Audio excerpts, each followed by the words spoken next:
Selamat pagi para sahabat sekalian, jumpa lagi dengan saya Rinong Dukin Altung dalam Renungan Embun Rohani Pagi dari kota Ambon, Malaysia, Selasa 9 Juni 2020. Mari kita siapkan hati untuk berdoa. Dalam nama Bapa dan Putra dan Roh Kudus, amin. Allah Bapa yang Maha Kuasa, ketika kami berdosa, kami hidup dalam kegelapan. Tetapi Engkau memberikan terang surgawi, yakni Yesus Putramu kepada kami, untuk menerangi kegelapan hati dan budi kami. Kami mohon, curahkanlah kami Roh Kudus-Mu, sehingga mampu menerangi hati dan pikiran kami di pagi hari ini, untuk mendengarkan firman-Mu, yang adalah pelita bagi hidup kami. Doa ini kami panjatkan kepadamu dan perantaraan Kristus Tuhan kami. Amin. Dalam nama Bapa dan Putra dan Roh Kudus. Amin. Tuhan sertamu dan sertamu juga. Inilah Injil suci Yesus Kristus menurut Santo Matius. Dimuliakanlah Tuhan. Yesus berkata, "Kamu adalah garam dunia. Jika garam itu menjadi tawar, dengan apakah ia diasinkan? Tidak ada lagi gunanya selain dibuang dan diinjak orang. Kamu adalah terang dunia.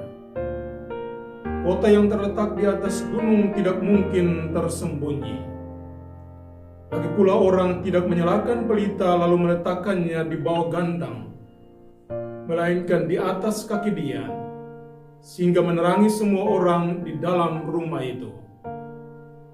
Demikianlah hendaknya terangmu bercahaya di depan orang, supaya mereka melihat perbuatanmu yang baik dan memuliakan Bapamu yang di surga." Demikianlah Injil Tuhan. Terpujilah Kristus.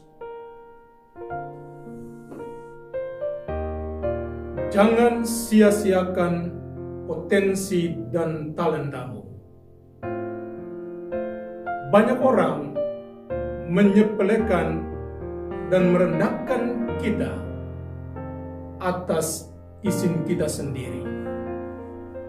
Karena kita sendiri meragukan dan tidak percaya bahwa di dalam diri kita ada anugerah Tuhan yang besar, yakni talenta dan potensi.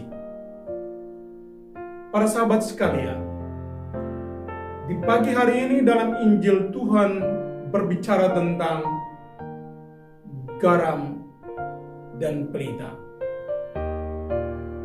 Garam itu sangat bermanfaat dalam masakan kita.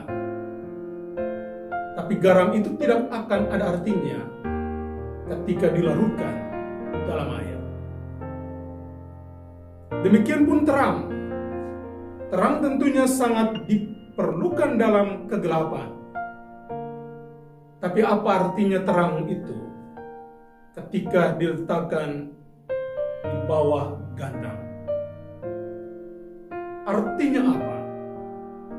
Artinya Tuhan menghendaki supaya potensi dan diri kita yang adalah garam dan terang itu harus betul-betul digunakan, dimanfaatkan.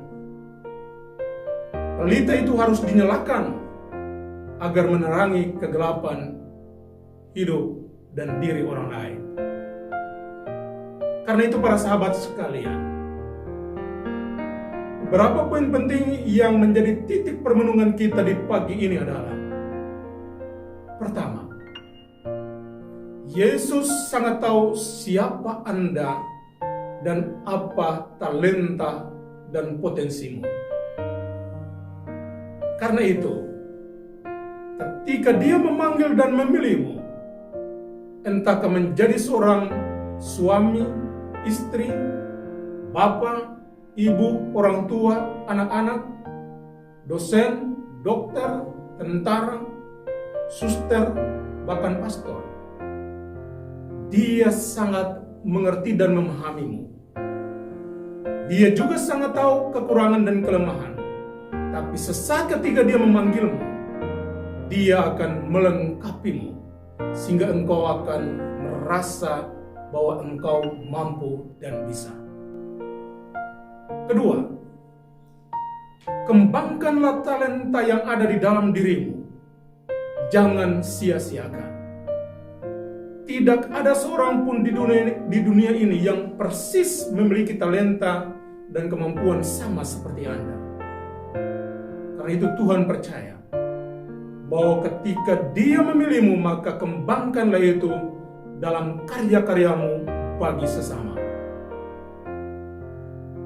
Dan ketiga, bahwa kita semua disadarkan bahwa talenta dan potensi kita tidak kita harus gunakan untuk diri kita sendiri, tetapi harus terberi kepada orang lain. Asalkan bukan demi pamer diri atau kekayaan, tapi selalu terdorong dari motivasi yang luhur untuk membantu orang lain. Karena itu para sahabat sekalian, ingatlah akan kata-kata bijak ini. Daripada mengutuk kegelapan, lebih baik menjadi sebatang lilin yang menerangi kegelapan itu. Kalau semua kita di sini menjadi lilin-lilin kecil, maka betapa terang benderangnya kegelapan itu. Dan akhirnya, kuyakinkan engkau bahwa engkau adalah garam Kristus, engkau adalah terang Kristus. Banyak orang di sekitarmu sedang menantikan garammu, sedang menantikan pelitamu. Mungkin bagi dunia, engkau tidak ada apa-apanya, engkau ketiadaan. Tapi pasti bagi satu keluarga, apalagi bagi seseorang, engkau adalah dunianya, engkau adalah pahlawannya. Semoga demikian. Amin. Terimalah berkat Tuhan. Tuhan sertamu dan sertamu juga. Semoga saudara-saudari sekalian dilindungi dan diberkati oleh Allah yang Maha Kuasa, Bapa dan Putra dan Roh Kudus.